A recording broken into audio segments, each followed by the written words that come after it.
Now does it work? Oh, I have power, guys. Hello. I'm Joey. I'm from Ottawa. Is everybody from Montreal? Cool. I like it here. It's fun. All right. So, like I was explaining a little bit earlier, today we're going to be comparing how to do influencer marketing campaigns between Quebec and the rest of Canada. Joey's going to be talking for Canada. I'm going to be presenting for Quebec.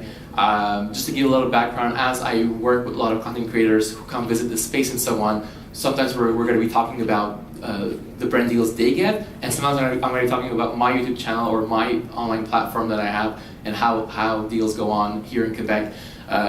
When we talk about brands, Quebec brands, we're specifically talking about brands that are not necessarily dealing for people outside of Quebec. So like L'Oréal, which is a brand from Quebec, they're here. We cannot talk about, they're not going to be included in my portion because L'Oréal targets international. So we're really focusing on the local retailers and local organizations. Is that cool? It's wonderful. That's what we laugh at? Oh, we're going to have fun today. Okay. So yeah, Joey, maybe you can start by introducing yourself. Yeah, so I mainly do YouTube. So I'm an influencer, and like I said, I'm from Ottawa. I'm 22 years old, and I mainly make videos on self-help and lifestyle and just bettering our lives. And I know that's crazy being a 22-year-old, but it's about motivation. And then I work a lot on Instagram with a lot of brands, and then there's Twitter and every social media. So I'm just a social media influencer. And just to be clear, do you solely work with Canadian brands, or have you had experience with the US? I actually started out working more with American brands because it wasn't really a thing in Canada. Right. So being an influencer started in the States, and then it came over to Canada. So it's only been like the last 2 years or so when it's been majority Canadian. Mm-hmm. And just to give a little perspective, Quebec has been known to be very late in the game. We have, by Google, it's been calculated at 10 years. And whenever we talk about influencer marketing or even doing any type of business on YouTube or social media, we get a lot of regards. Like, people are not very prone to it here. So, but then when we talk with people like from Europe or the States or even Mexico, they're just saying, "What are you talking about? Like, this is like passé for us." Yeah, they're like 20 years back. So. No, not what back. They're forward. Really? With the U.S., Mexico, okay. Europe. Yeah. They're much more advanced than we are. And we're not quite sure if it's a cultural thing. Is it because of language, or is it just in general? Because like in Europe, where they speak multiple languages, even in France, they have it's very common. Yes, but I believe Mexico stays, like, they work with influencers that are in Mexico. U.S. goes all over, and then Canada goes kind of all over, but mainly in Canada because we're still trying to figure it out. And then I think U.S. is just everywhere because they're taking advantage of it. Well, U.S. pretty much started this whole trend, right? I mean, the major companies started there. The whole, the major social media companies. So the strategy was behind there. Talking about actually Mexico, I don't want to contradict what you said, but just to say when we were there for doing a brand deal last year, we asked them about this whole phenomenon and stuff. They actually work with a lot of UK YouTubers, actually. Oh, that's cool. Yeah, they're very avant-garde compared to here or the rest of Canada and so on. That's neat. I mean, I'm not from the UK, so that's probably why I don't know. So, what would you say? Like, I mean, like you said, Canada is much more resistant because it's pretty much new. But would you say now in 2018, is it better now? It's getting there. I think brands were very scared about working with creators. They were like, they want how much money for what? They didn't understand how powerful Instagram or YouTube or any of that was. And I think now we're trying to figure it out. We're getting there, and I believe because the U.S. They get like their PR companies and everything, and so they will contact Canadians, and then they have their PR companies in Canada, and then that's when they talk, and then they contact the Canadians. Mm-hmm. So it's just like slowly coming over, but it's getting better. Right. And like, would you say sorry, do you want to maybe mention some of the brands you've worked with so far? So this past year has been a lot of Canadian brands, but so for example, a big one is McDonald's, but I work with McDonald's Canada, A big one is GMC. I worked a lot with Simons, and so on. But those are the really big names that I've created more of a relationship and a partnership with, rather than just being sponsored for one post. So those are the big ones. So now we're going to get into more the categories, the comparison between one or the other. So we're going to go from first for like topic to topic, and then we're going to discuss like how we feel about the experience that we've got working with brands in that case. Let's fight. So number one has to do with skepticism versus trusting in influencer marketing. How, like from your experience, where like from the brands, whether it's Canadian or US, like where would you stand? Are they more trustworthy? Do they trust more in influencer marketing, or are they more skeptical? In Canada, we're more skeptical because, again, it is something new, and it's so new that we're looking at posts and we're seeing a lot of brands don't know what to look for when looking at a post. So they'll see the likes or they'll see the followers, and like that's it. That's all they look at. They don't look at the engagement of the post. So a lot of the time they'll get scammed. So that's something that they're becoming more skeptical on because they've had so many negative interactions with influencers. And I think they've kind of narrowed it down. The brands that have been around for a while know what to expect and know what they're looking for when talking to an influencer. But Canada's still figuring it out. Right. Touching upon a little bit at that point, it wasn't part of the discussion, but you brought up a great point that sometimes people do campaigns and it just doesn't work out. A lot of the time,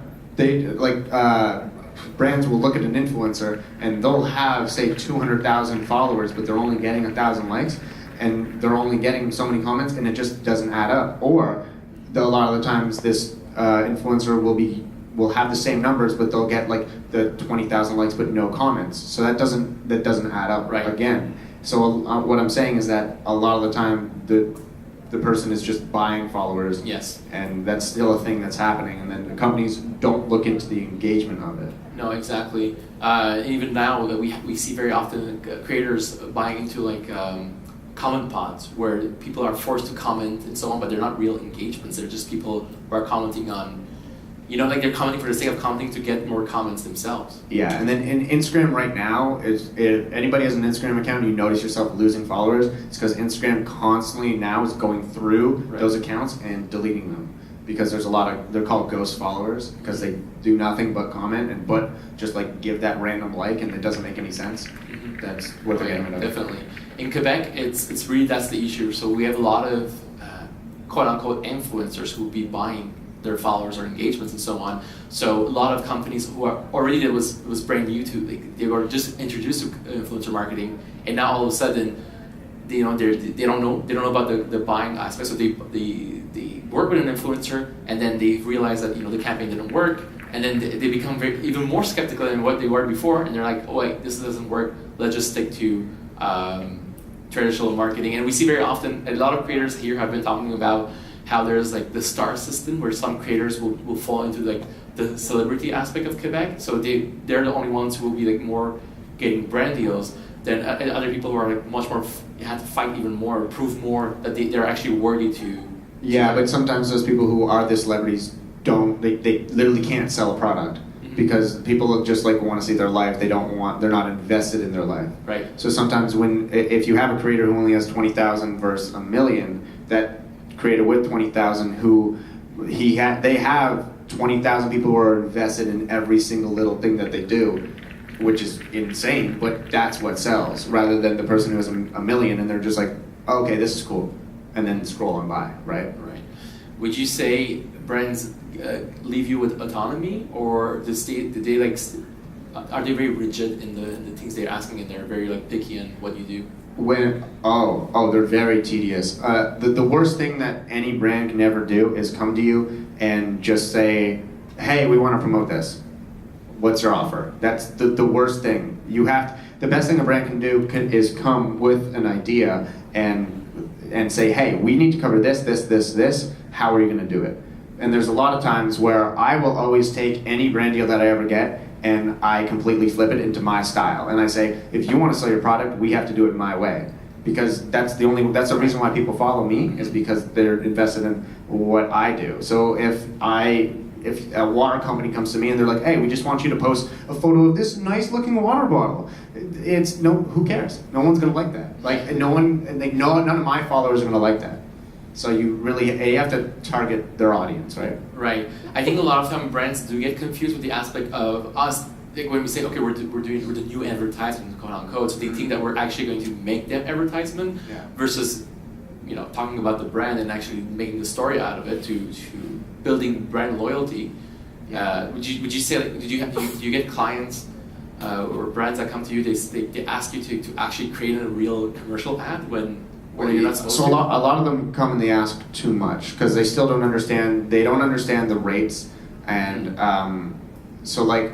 A lot of people don't understand that a story post is actually very valuable because it's a branded post is a little bit different than going on somebody's story. When you put it on somebody's story, that's their day-to-day lives. So if that's in their day-to-day live routine, then that's a little bit more effective than just a static post.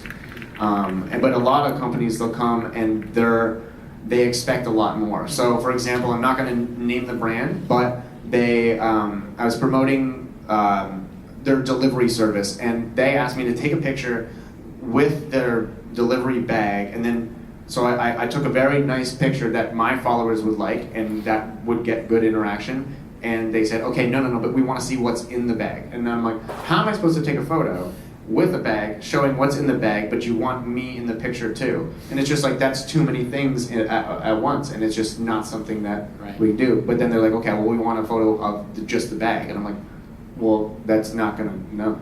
Right. I've had my fair share here in Quebec, whether it was directly with my YouTube channels or Instagram or even other creators, where brands literally will ask us to create a commercial that usually costs you thousands of dollars to produce, and you're like, no, we're not a production company. We're here to integrate your brand in our story to kind of sell in a way or raise awareness. Or sometimes I also do get clients who are very tedious, but they don't understand what we're doing, so they will ask for things that we don't know, like what we can't do. They don't research who you are, so then they're asking for you to do stuff that you don't normally do, and then you're like, this doesn't fit, and they don't understand that because they give it to this PR firm and they know that they have a budget and they have to spend it. So a lot of the times they don't care. They're just like, okay, we have money for you. What do you mean you don't want to do this? So a lot of the times they don't research the influencers that they're hiring. Mm-hmm. So this actually jumps into the next point about negotiations. When it comes to talking to brands, I feel like I have to really show them exactly A to Z how does it work. By the way, for those who are here tomorrow for the e-commerce, we are actually talking about that, how to work with an influencer A to Z, because a lot of companies just don't understand how it is, or it's very new for them. So if you let them tell you what to do, how to do marketing for social media, they'll put their own knowledge of traditional media within. So I feel I have to present them first. Here's how it works. Here's how I'm gonna do it. And like how you said before, when you present a brand, make sure you do it your own way, because as soon as you do it in a very strict way that they're asking you to do, like an actual commercial, then people are just gonna not want to listen to it and leave. So when it comes to negotiations and stuff, so here we're talking about pays, we're talking about how to do stuff, how do they react, or people even asking you to do free stuff. Do you get that a lot? People who asking you to, let's start with free. Do people ask you to do free stuff? All the time, and they don't understand. A lot of the times it'll be friends, and I never work with a friend because that's just the number one thing you don't do in business, because you will get scammed. But the biggest thing is that they'll come for free, and they're like, oh, well, we're gonna give you swim shorts. What do you mean you're not gonna make a whole YouTube video about it? I'm like, well, I've worked 5 years. You have to understand how long a creator has worked for and how much money and effort and time they have put into their craft. And so just offering a free product is almost like an insult. It's amazing. Your product is probably awesome, but at the same time, it's a lot of time, it's a lot of effort, it's a lot of talent that's taken years to create, and you're not paying them, and it's work. And a lot of companies don't understand that. How many times do you feel, by average, you go back and forth when you start doing production with someone? When I create the final product. Yeah, they want to review, right? I will always, in the contract, I always say that I will make 3 changes, because if they don't they should be able to tell me exactly what they want the first time, and then maybe I said something wrong, maybe they want me to change out a shot, something like that, or cut it differently, different music, blah, blah, blah. That shouldn't take more than 3 emails of them asking for a change. Otherwise, then it's just, it's a lot of time, like I said. So me sitting here receiving more than 3 emails about how my video is wrong, it's going to make me not want to work with a brand. And I've actually dropped out of campaigns because they've said one thing in their offer and then they've completely switched it as we work together. Yes, that happens very often. Well, yeah, and it's very important to stay true to yourself. So a lot of creators will say yes to any type of money, but then you'll get the creators who are very true to themselves and will have those. You'll get positive feedback from their audience because they're so true and that they're creating content because they endorse your product. Mm-hmm. What about like the whole like ad standards thing? Since we're talking about it a little bit later during the day, during the evening, sorry. But like the ad standards and stuff, like are you more aware of how those things work, or are the brands more aware? Like would they? Let's say for example, let's say you didn't put #ad when you were supposed to. Will the brands know about it? Will they tell you to do it before you post or something? Well, a lot of the times brands don't even check, because all they really care about, some really care that you put #ad, and right away I can tell you as a user of Instagram, when I see #ad, a lot of the time I scroll by because I don't want to see an ad. The whole point of having, a lot of times we have ad blocker on our computers, right? So we don't have to see an ad on YouTube and stuff like that. So once we see that, like as a creator, we try not to put that. As cool as it is to create an ad for a company, we know our followers aren't going to want to see that. Mm-hmm. But a lot of the times companies will literally just ask for the screenshot. Hey, did you post it? Okay, cool. Mm-hmm. Yeah. They care more about their ad, like their personal ad, like the #ECommerce. Right. UC18, like they'll care more about that than #ad at the end. Exactly. Yeah, I mean, I never had any customer coming back to me or any other creators saying like, make sure you put it. But it's actually an interesting question because later on, when we're gonna have the person from ad standards here, that's one question I want to know. Like, who's responsible? Are we responsible as creators to do that, or are they responsible to make sure as well? Well, when you sign the contract, it says that you have to. So as a creator, it is their responsibility. Mm-hmm. But also, if you're the brand who made up the contract, then you should also know if your influencer did that or not. Exactly. So we're running kind of out of time. So okay. I wanna know basically, like, it's something that's much more personal maybe. What's next for Joy Kidney? Well, I'm writing a book right now, which is kind of crazy. So that's a crazy opportunity. I'm also doing more shows, and I'm going on tour to do live events that are kind of like TED Talks. Oh man, there's so many things. And then I'm also pitching TV shows or podcasts to go on YouTube. And there's just a lot of content to be created in a very oversaturated world. So. I'm trying to find my spot. Right. Well, that's all the time we have. That's it. Yeah. Did you guys enjoy yourselves? Did you learn anything? Be honest.